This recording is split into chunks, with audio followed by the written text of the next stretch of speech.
오늘은 예수님께서 사망 권세 이기시고 다시 사신 부활주일입니다.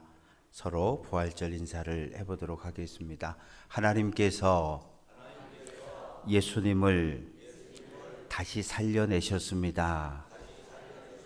예수님 부활하셨습니다. 오늘 부활주일에 참여한 사랑하는 모든 성도들 위해 하나님의 크신 은혜와 사랑이 예수 그리스도의 평화와 평강이 함께 하시기를 주님의 이름으로 축원합니다. 지금부터 141년 전 1885년 4월 5일 인천 제물포 항구에 일본을 떠난 배가 도착하는데 그 배에 아펜젤라 선교사 부부가 타고 있었습니다. 미국에서 샌프란시스코를 출발해서 일본을 거쳐서 조선 땅에 들어왔던 첫 번째 감리교 선교사입니다. 그분들의 헌신과 수고가 있었기 때문에 오늘 이 땅에 감리교회가 세워졌고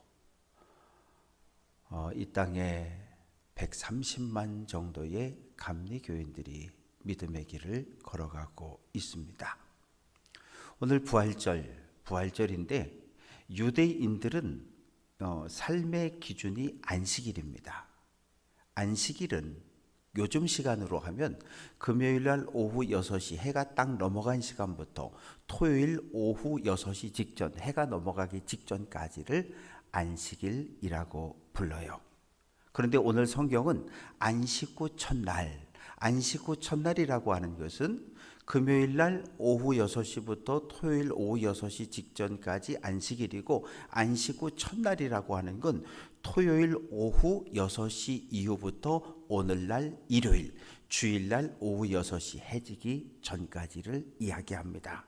그런데 아침에 일찍이라고 하는 이 시간은 로마 시간이에요. 요한복음은 로마 시간을 사용하고 있는데 새벽 3시부터 6시 사이, 새벽 3시부터 6시 사이의 시간입니다. 이 시간에 누가 막달라 마리아가 집을 나서서 예수님의 무덤을 향해 가고 있습니다. 아직 어둠이 남아있는 시간이죠. 그런데 막달라 마리아와 예수님은 도대체 어떤 관계를 갖고 있길래 모두가 잠들어 있는 그 새벽에 그것도 무덤을 향해서 걸어가고 있을까요? 막달라라고 하는 지명은 갈릴리 호수 북서쪽에 있는 성읍의 이름입니다.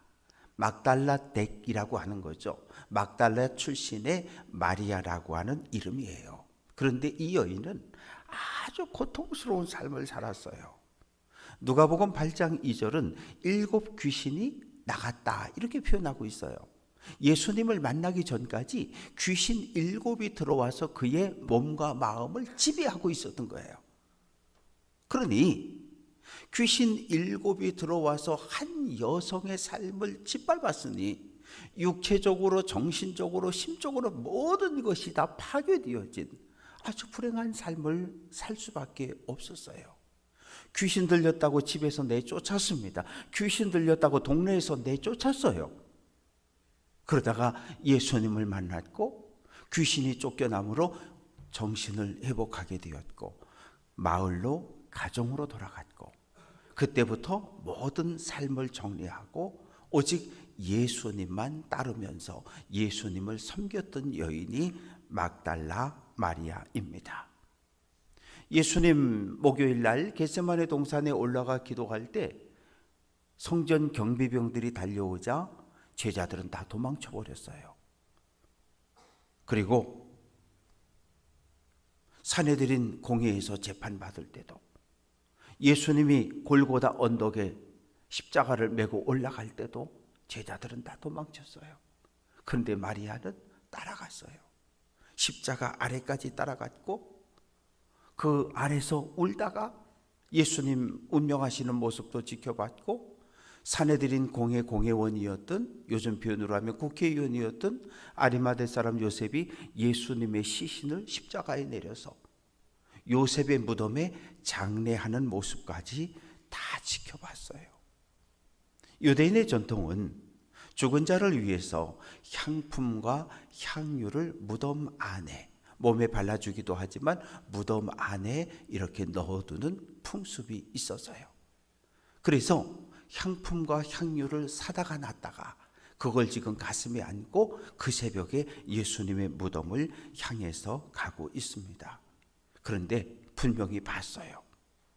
예수님의 무덤 입구를 큰 돌, 연자맷돌 같은 지름이 한 1m 50 정도 둥근, 그리고 그 두께가 한 30에서 50cm 되는 이 무덤 입구를 이 큰 돌을 굴려가지고 갖다가 막아 놓습니다. 밑에다 땅에다가 홈을 파놨어요. 그래서 위에서부터 아래로 굴러가고 턱에 돌이 딱 걸리면 무덤이 딱 입구가 막혀지는 이러한 무덤을 가지고 있었습니다.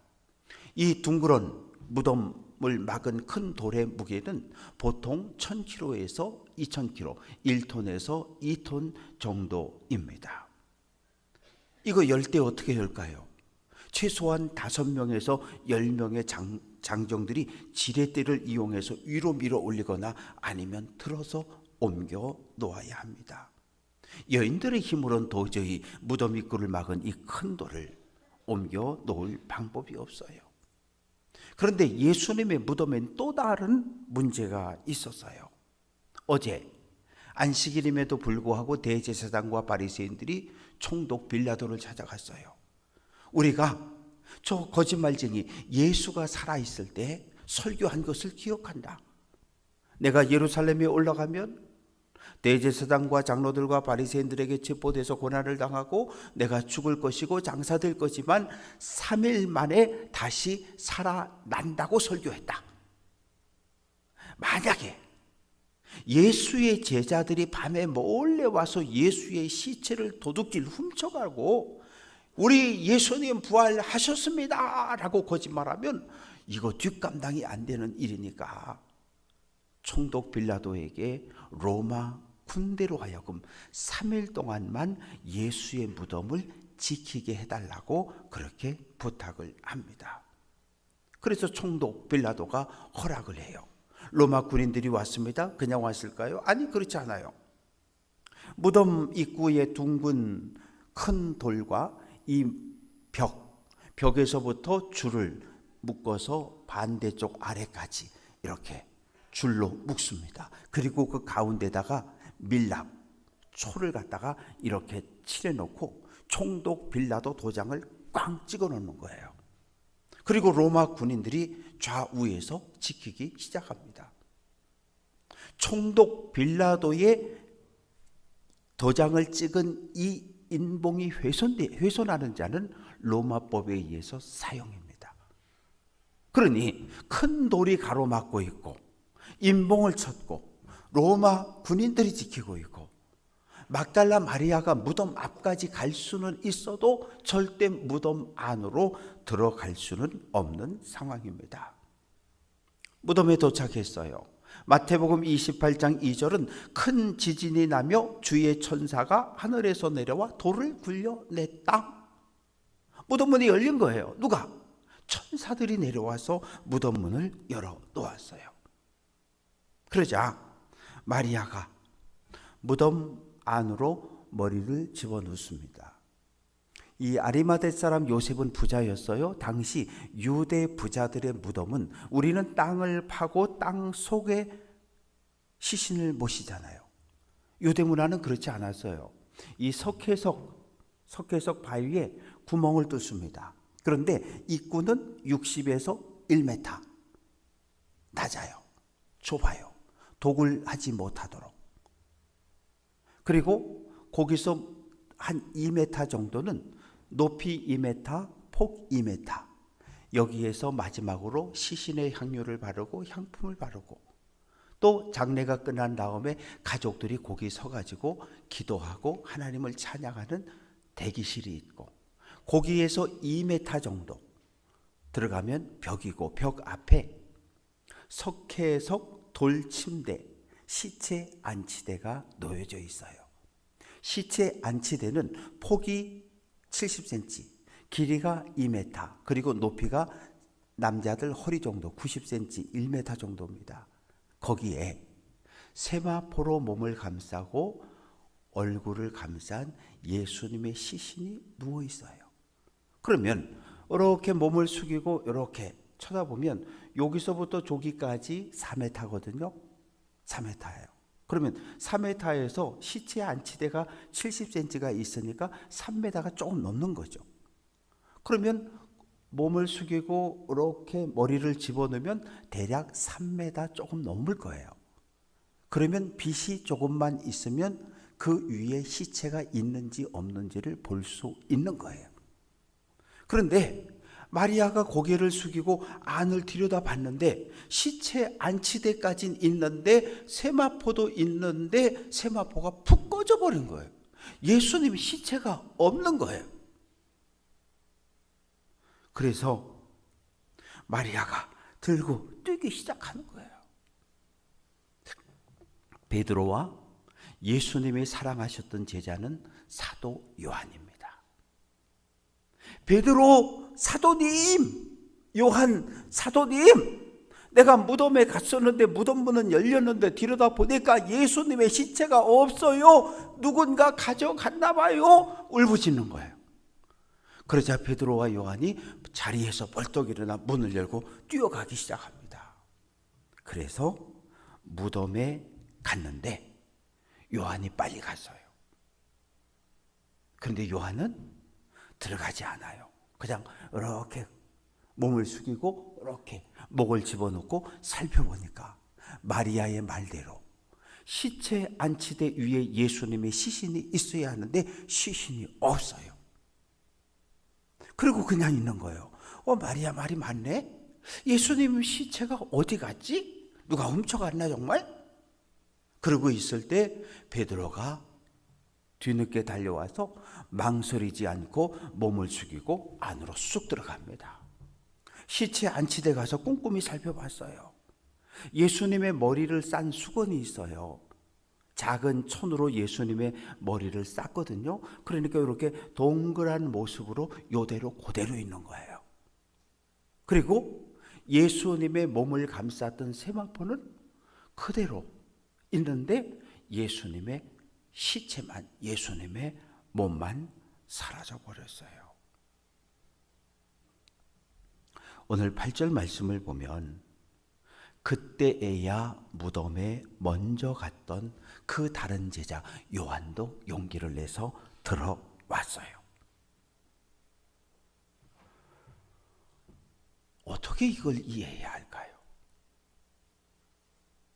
무덤은 열렸고 무덤은 비었고 시체 안치대 위에 당연히 있어야 할 예수님의 시체는 사라졌고,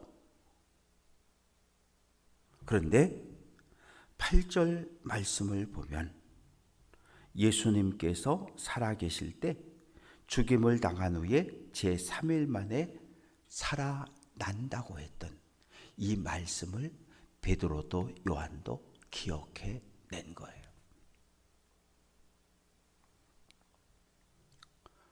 그런데 아직 예수님 부활했다고 하는 확신, 믿음은 없어요. 그래서 베드로와 요한이 집으로 돌아가고 뒤에 말씀을 보면 마리아는 여전히 울고 있어요. 울다가 다시 한번 허리를 숙여서 무덤 안을 들여다봤어요. 그런데 처음엔 없었는데 천사 두 사람이 있는 거예요. 천사 한 사람은 예수님 머리 쪽에, 그리고 천사 한 사람은 예수님 발 쪽에 앉아 있는 모습을 보게 됩니다. 천사가 묻습니다. 여자야, 여자여. 헬라어 공규인은 이 여자를 아주 높여 부르는, 우리말로 하면 마님 이런 의미의 아주 극존칭어가 여자요. 그냥 한글로 번역을 해놨으니까 아유 어떻게 여자라고 부를까? 그렇지 않아요. 헬라어 원어는 아주 이 여성을 높여 부르는 높임 표현입니다. 왜 울고 있느냐? 마리아가 이야기합니다. 예수님의 시체가 있어야 하는데 제가 예수님의 시신에 향유를 발아드리고 향유를 좀 여기다 놓고 가려고 왔는데 예수님의 시체가 사라졌습니다. 사람들이 어디로 가져갔는지 내가 알지를 못합니다. 그렇게 대답을 했어요. 그런데 천사에게 대답을 하고 몸을 이렇게 180도 돌렸어요. 근데 한 남자가 서 있어요. 부활한 예수님이셨는데 마리아는 예수님을 알아보지 못해요. 동산지기인 줄 알아요. 예수님이 묻습니다. 여자여, 어찌하여 울며 누구를 찾고 있느냐? 그러자 예수님이 동산지기인 줄 알고 예수님의 시체를 어디로 옮겨갔습니까? 나에게 알려주면 내가 예수님의 시신을 모셔갈 테니까 예수님의 시신이 어디 있는지 알려주세요. 그런데 그때 예수님이 마리아야 부르셨어요. 마리아야 하는데 아주 익숙한 음성, 예전에 예수님이 나를 불러주셨던 그 음성이었던 거예요. 그래서 라보니, 나의 주님, 나의 선생님, 예수님이시군요 라고 대답을 합니다.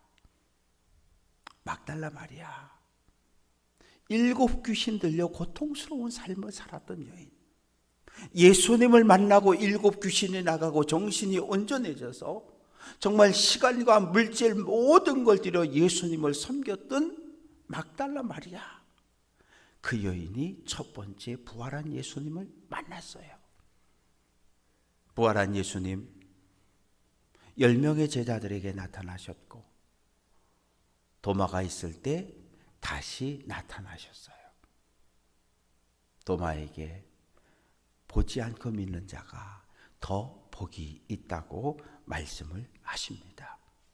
그리고 40일 동안 이 땅에 계시면서 제자들에게 하나님의 나라에 대해서 가르치셨고 40일이 지나고 감람산에서 500여 명의 성도들이 지켜보는 가운데 하늘로 올라가셨어요.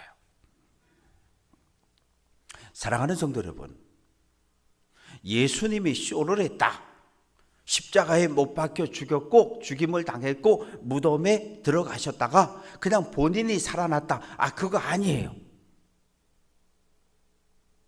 예수님은 나의 죄, 우리의 죄, 인류의 죄를 지고 심판자 되시는 하나님 앞에 인류의 죄를 대신 지고 십자가에 못 박혀 죄인으로 죽임을 당하신 거예요. 그리고 아리마대 사람 요셉이 예수의 시체를 장사했어요. 그런데 창조주 하나님께서, 생명의 주인이신 하나님께서 죽은 예수를 다시 살려내셨어요. 하나님의 은혜입니다. 이것이 예수님의 부활이에요. 막달라 마리아 혼자서 예수님 부활하셨습니다, 부활한 예수를 만났습니다, 이렇게 외쳤다면 이상한 여자라 그랬을 거예요. 그리고 지금까지 예수 부활은 거짓으로 끝났을 거예요. 그러나 예수님의 제자들이 만났고 500여 명의 성도들이 만났고 나중에는 예수를 박해하고 스데반을 돌로 쳐 죽이는 그 현장을 지켰던 사도 바울의 입에서 내가 부활하신 주님을 만났습니다 라고 고백해요. 베드로는 유대교와 대제사장이 생명의 주를 죽였다, 그러나 하나님이 죽은 자 가운데서 예수를 다시 살려내셨다, 우리가 증인이라고 고백합니다. 베드로의 이 놀라운 고백이 오늘 저의 고백이 되고 우리 모두의 고백이 될 수 있기를 주님의 이름으로 축원합니다. 사랑하는 성도 여러분, 우리는 예수 부활의 증인들입니다. 교회는 예수 부활을 믿는 성도들의 모임이요 공동체입니다. 죽음으로 모든 것이 끝난다면 실패와 절망에서 우리는 일어날 방법이 없어요. 그러나 부활의 신앙을 우리가 가지고 있기 때문에 어떠한 슬픔과 아픔과 고통과 괴로움 속에서도 우리가 힘든 오늘을 살아낼 수 있고 이겨낼 수 있습니다. 바라고 소망하는 것은 부활하신 예수님 내 인생의 주인으로 모시고 때를 얻든지 못 얻든지 복음의 부활, 예수 부활의 복음을 전하는 증인의 삶을 살아내는 성도 되시기를 주님의 이름으로 축원합니다.